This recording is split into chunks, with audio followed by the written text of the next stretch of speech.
Hey, time out. God doesn't even bleeping exist. Yo, time out. You had me until you mentioned vaccines. Well, hello to our anti-vax friends. And time out. Guess what? God can't be all-knowing, all-powerful, and all-loving.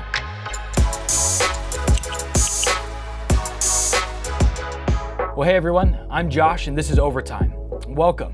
Today we're going to be looking at a deep dive on some of the comments that you've posted on our timeout videos. First of all, thank you for watching and commenting. We know that so many of the comments that are coming through are positive and so many are also negative. We just appreciate that you guys are there. We are all about finding truth on this channel and we hope that you are too. And so if you are a Christian and you're watching, we hope that some of the things that we're going to be talking about today will give you a little bit more of a positive understanding of your relationship with Jesus and make you feel more confident in your dialogues.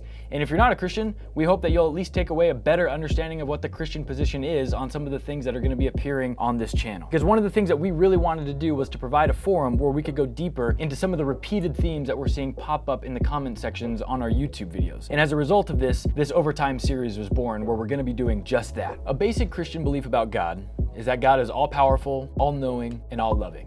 This means that God can do whatever God desires to do, God knows everything there is to know, and that God desires the best outcome for all of creation. So naturally, people have been trying to answer the question for centuries, if these three things about God are true, then why does evil exist in the world? The first comment to appear on our timeout video, if God is good, why does he allow evil, comes from Horsepower Enthusiast. He writes a question that is actually well known as the Epicurean paradox. Horsepower Enthusiast writes the following statements. Does God want to stop evil, but he can't? This would mean that God isn't all-powerful. Is God able to, but he won't? Then he is not all-loving. Number 3, is God able and does he want to? Then why does evil exist? And number 4, is God not able nor is he willing to? Then what's the value in calling him God? And this is a great question. And while it's important to point out that we don't actually know for sure that Epicurus said this, it's often attributed to him. Epicurus was a Greek philosopher who lived from 341 BC to 270 BC. And so if it was him who said it, it means that people have actually been thinking about this problem for literally thousands of years. So we want to make sure that in this video we actually break down these questions and statements line by line so that we're not actually skipping over everything and we actually deal with everything that's being asked. But before we start answering the question, it's important to take a step back and ask, why did God create the world at all? What was the point of God even creating the universe? And the Bible is very clear about this. God created the world for the sake of genuine relationship.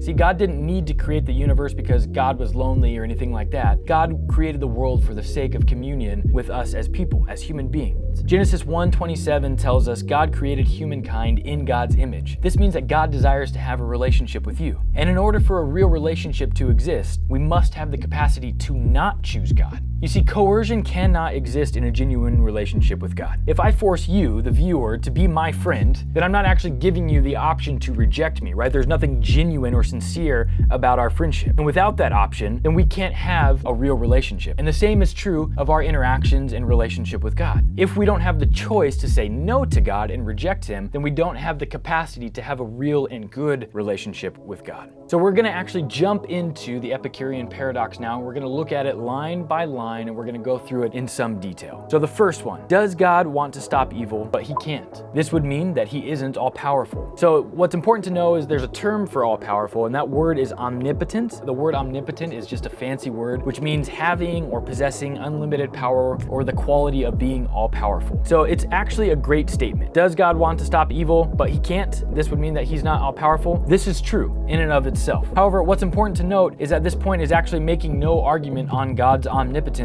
or lack thereof. So as it stands, it's actually what's called an axiomatic statement, which is another fancy way of saying it's a statement that is self-evident or unquestionable. There's nothing that you can do with it. Another issue that we have to look into is we don't actually have a universal definition of evil. What is evil in some cultures may not be evil in all. Third, another thought is that the narratives in the Bible teach that although God can prevent evil, but he doesn't inherently mean that he cannot. The question that needs to be asked is the person who is asking this question saying that the existence of God is not compatible with the existence of suffering and evil? If not, then we don't actually have a problem that we need to solve here. And if yes, then again, it's presupposing some sort of hidden assumptions that can't be explained. There's nothing inherently contradictory about the existence of a God and the existence of evil. How can anyone know that God would not, if God existed, permit evil and suffering to exist in the world?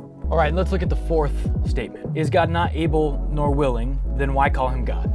Like the first one, is actually true on its face. However, it's not true if we're simply assuming that it follows questions 2 and 3 as if they are reaching positive conclusions. You see, the problem is points 2 and 3 are what are called open statements. They require external evidence to be verified. But points 1 and 4 are just logical statements that can exist on their own without any type of statement that's attached to them to further explain them. So if they are true, then God isn't all powerful and he's not God. However, the Epicurean argument makes no attempt to actually answer the idea of why an omnipotent God would allow for evil to exist in the world. If an omnipotent God has morally sufficient reasons for allowing evil to exist, then there's nothing that's said about question 4. So, in conclusion, when we look at the Epicurean paradox in greater detail, we find that it actually falls pretty short. You see, the first statement is a logical one, but it doesn't make an argument. Therefore, it's a statement of belief. Second, before we can address the idea of the second statement, we have to define the term evil. And when we use the Epicurean understanding of evil, we recognize that even though God may want to erase evil, it's not necessarily that it's because of God's wickedness that he doesn't. And third, nor is it from God directly that evil originates. And finally, the fourth statement, like the first, is another statement of belief.